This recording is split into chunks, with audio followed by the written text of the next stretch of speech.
네, 수업을 시작하겠습니다. 제가 지금이 이제 내일이 이제 금요일이고 지금은 목요일이에요.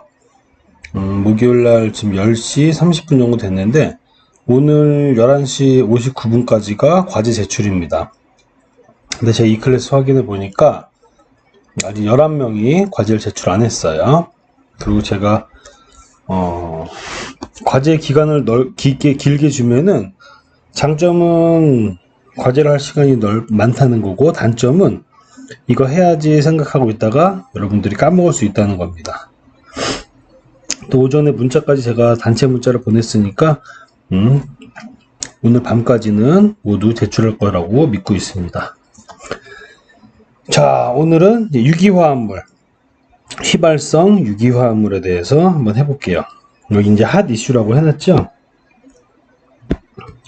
이게 이제 사실은 제가 오프라인으로 수업을 할 때도 그때 중요하게 환경 문제들이 나올 때가 있어요.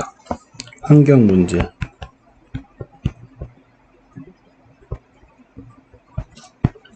뭐 가습기 살균제도 그렇고요. 이런 유기화합물에 의해서 발생이 된 환경 문제도 그렇고요. 뭐 라돈, 침대 때도 그랬고요. 여러 가지 많이 있었습니다. 그 중에서 우리가 한 번씩 수업에서 다루면은 좋을 것 같다는 내용들을 지속해서 해왔었어요. 그래서 이제 좀 몇 년 전에 일어난 사건이지만 한번 유기화합물과 관련됐기 때문에 한번 보도록 하겠습니다. 자, 휘발성 물질입니다. VOC, 볼레타일 오가닉 컴파운드예요. 휘발성 유기화합물. 그리고 휘발성 유기화합물이면 휘발성이 있는 물질들이거든요. 즉 우리가 코로 냄새를 맡을 수 있는 물질들입니다. 이렇게 휘발이 증발이 돼가지고 대기 중으로 냄새를 맡을 수 있는 물질들, 그런 것들인데 그 종류가 굉장히 많아요. 유기물이니까 엄청 많겠죠. 화합되는 이제 합성에 대해서도 경우의 수에 따라 엄청 많을 겁니다. 그래서 전체적으로 VOC에 토탈자를 붙여서 TVOC, 총 휘발성 유기화합물이라고 표현을 하고요. 이 중에서 우리가 5개를 골라서 벤젠, 톨루엔, 에틸벤젠, 자일렌, 스티렌, 이거를 5개를 선정해서 5VOC라고 부릅니다. 이 5개의 휘발성 유기화합 물질은 환경 내에 많이 존재하고 특히 이제 급성으로 독성을 유발할 수 있기 때문에 관리 대상 물질이에요. 그래서 5개 물질을 특별히 5VOC라고 하고 있습니다. 자, 그래서 VOC 이제 특징을 보면은 끓는 점이 낮아서 대기 중으로 쉽게 증발되는 벤젠, 트리클로로에틸렌, 톨루엔, 자이렌 등 유기화합물의 총칭입니다. 유기화합물은 굉장히 많아요. 그리고 피부 접촉이나 호흡기 흡입을 통해서 신경계의 장애를 일으키는 물질. 5VOC 아까 나왔었죠? 5VOC의 경우 급성 독성을 일으킬 수 있는 독성 화합물로 분류가 된다. 사실 이 5개 물질들은 여러분 실험실에서 굉장히 많이 쓰입니다. 일반적인 대학 연구실, 실험실에서 유기물을 관련해서 유기물질을 분석하고 유기물질을 추출하고 이런 실험실에서 굉장히 일반적으로 많이 사용하는 물질들이에요. 그래서 학생들을, 교수님들도 똑같고요. 관련자라고 칠게요. 관련자들은 매년 건강검진을 받습니다. 매년 건강검진은 학교에서 차가 와가지고 이런 화학물질을 다루고 있는 사람들을 표시를 해주면 그거에 대해서 혈액 내에 얼마만큼 녹아있고 노출되어 있는지를 평가를 해줘요. 그래서 화학물질을 관련해서 나중에 연구를 하거나 이러시는 분들은 이런 유기화합물에 대한 건강검진을 항상 받아야 됩니다. 자, 어쨌든 결론적으로 얘기하면 이 VOC, 휘발성 유기화합물질인데 끓는 점이 낮아서 대기 중으로 쉽게 증발되는 거예요. 쉽게 증발되니까 냄새가 납니다, 여러분. 물론 냄새가 안 나는 물질도 있어요. 하지만 대부분 냄새가 나요. 아주 쉽게 생각하면 주유소 가면 기름 냄새 확 나죠. 다 휘발성 유기물질이에요. 이런 식으로 냄새가 난다는 겁니다. 자, 그런데 이런 유기화 물질이 환경에서 우리 삶에 큰 이슈가 된 적이 있었어요. 잠시만요. 제가 목이 계속 안 좋아서 물 좀 마셨습니다. 자, 릴리안, 이 생리대 사건이거든요, 여러분. 즉, 뭐냐면은, 간단히 보면은, 생리대에서 유기물, 휘발성이겠죠. 휘발성 유기 화합물이 나서 인간에게 노출됐던 사건입니다. 자, 이 굉장히 위험한 사건이에요. 사실 생각해보면. 자, 일단 사건의 배경을 볼게요. 이건 뉴스에서도 대대적으로 보도되고 아주 나라가 시끌시끌했죠. 왜냐면 이게 인간이 살면서 꼭 사용하는 물질이잖아요. 그리고 굉장히 인간과 밀접하고 많이 판매를 하고 있잖아요. 쉽게 살 수 있고 이런 제품이 문제가 있기 때문에 아주 큰 사건인 겁니다. 자, 강원대 김만구 교수팀에 의해서 연구에 의해서 생리대 유해 물질이 검출이 됐다. 시험 대상인 생리대 10종 모두, 10종이라는 거는 저도 이게 비중 어느 것들이 더 시장에 많이 있고 하는 건 모르겠지만 대부분의 생리대라고 보시면 될 거예요. 대부분의 생리대가 모두 VOC가 검출됐다. 휘발성 유기화학 물질이 검출됐다. 특히 릴리안 제품의 VOC 검출 농도가 가장 높았다. VOC 생리불순 등 일부 릴리안 사용자들이 겪은 건강 이상 증세를 유발시킨 것이 아니냐는 추측이 나오면서 주목이 됐다. 자, 릴리안 사용자들이 이런 생리불순 등이 나왔다고 이상 증세를 제시하기 시작했습니다. 그게 이제 이 VOC 때문에 결론은 나온 거라고 많이 연관이 져서 해석이 됐는데 이런 사건이었어요. 식약처는 10월부터 유해물질 104종의 생리대 검출량 조사와 미해성 평가를 최대한 앞당기고 결과가 나온 대로 공개한다고 하였다. 대책을 빨리 내세웠죠. 그래도 자, 우리가 여러분들이 아마 그래도 이게 한 3년 정도 될 것 같거든요. 3년이어도 최신이에요, 여러분. 그러면 여러분들이 지금 2학년이면 고등학생이었을 때도 쓸 수도 있습니다. 자, 요걸 한번 그러면 그 당시 뉴스에 나왔던 게 어떤 건지 한번 살짝 보겠습니다.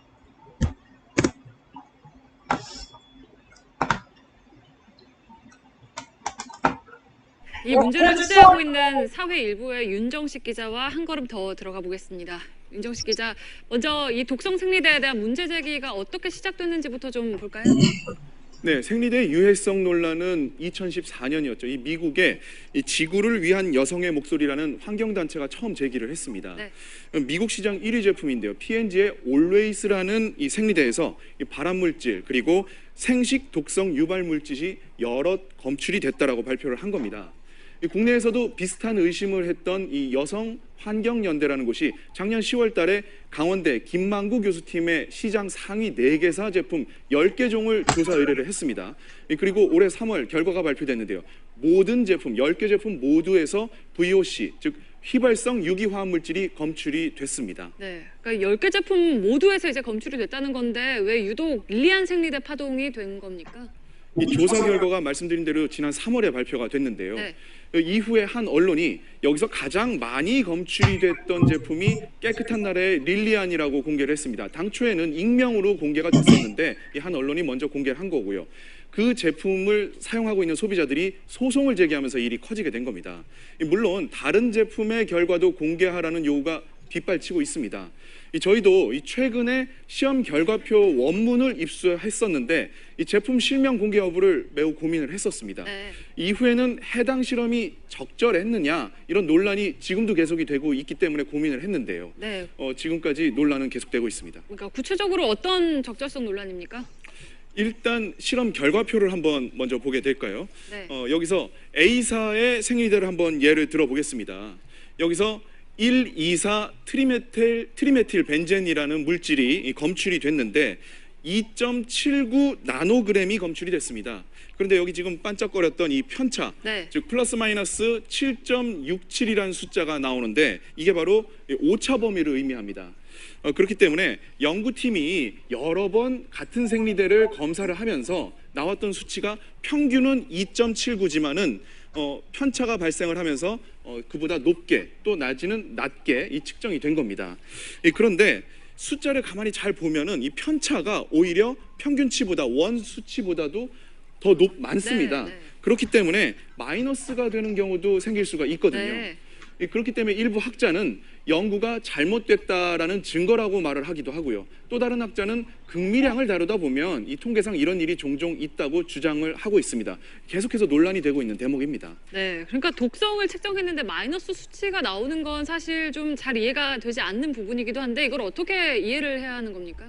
이 두 가지 가능성이 지금으로서는 대두되고 있습니다. 네. 이 실험은 이 생리대를 밀폐된 상자 안에 넣어서 이 사람의 체온이죠, 36.5도 가까이 되는 온도로 가열을 한 겁니다. 그 이후에 나오는 물질을 측정을 한 건데요.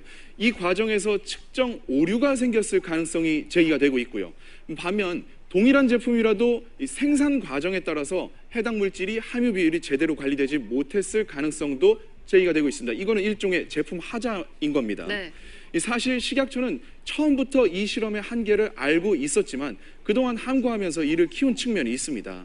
어쨌든 식약처가 어제 구성했던 생리대 안전검증위원회가 오늘 이 김 교수의 연구는 과학적으로 신뢰할 수 없다 이런 의견을 내놨고요. 이 때문에 저희도 이 조사 대상의 회사와 또 수치는 공개를 하지만 네. 구체적인 제품명은 가리기로 결정을 한 겁니다.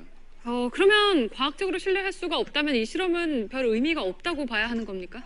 적어도 이 생리대에서 유해 물질이 나오고 있다라는 거는 이번에 증명이 된 셈이고요. 이걸 또 정밀 조사해야 한다라는 이런 필요성이 또 얘기가 나오고 있습니다. 네. 일단 식약처가 시중 생리대를 전수조사하겠다라고 발표를 했습니다. 하지만 이번에 문제가 된 휘발성 유기화합 물질뿐만이 아니라 이 다이옥신 같은 이 다른 유해 물질들도 조사 대상에 포함해야 한다는 지적이 나오고 있습니다. 네, 윤정식 기자였습니다.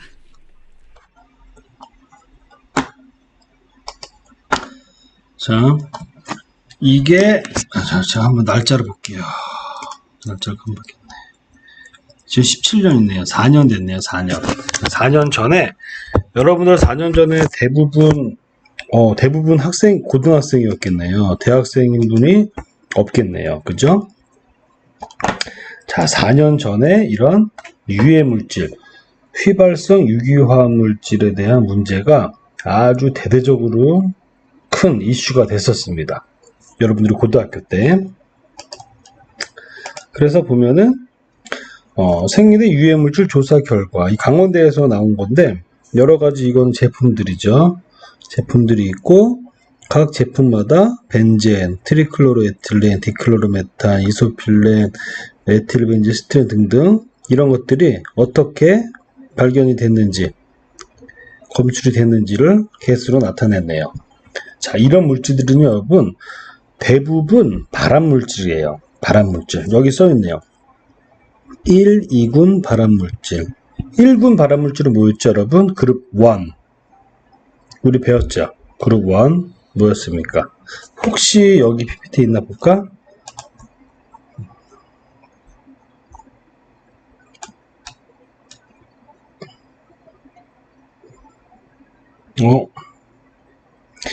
여기엔 없네요. 여기엔 없는데, 그룹 1이라는 건 여러분, 인간에게 발암성이 확인된 거. 인간에게 발암성이 확인된 거. 이게 그룹 1이에요. 그룹 1. 그룹 2는 인간에게 발암성을 유발시킬 가능성이 있는 겁니다. 확인은 안 됐지만 가능성이 있는 거. 이게 3, 4 축축이 있어요. 즉 1, 2 정도 되면요, 여러분 뭐 굳이 확인 안 해도 확인을 못한 거죠. 시간이 부족하니까. 우리가 장기적으로 봤을 때는 인간에게 암을 유발시킬 수 있는 가능성이 매우 높다고 평가되고 있습니다. 어쨌든 이렇게 안 좋은 물질이에요. 자, 그래서 아까 뉴스에 본 내용들을 보면은 이 사건의 문제점들이 지적이 되고 있습니다. 생리대에서 VOC가 검출되었다는 사실, 추측만으로 인체의 유해성 여부를 판단하는 것은 섣부르다. 예를 들어서 릴리암 이 제품의 경우 VOC 검출량은 3607 나노그램인데 오차 범위는 플러스 마이너스 4060 나노그램이다. 그러면 플러스는 이거랑 우리가 실험을 할 때 여러분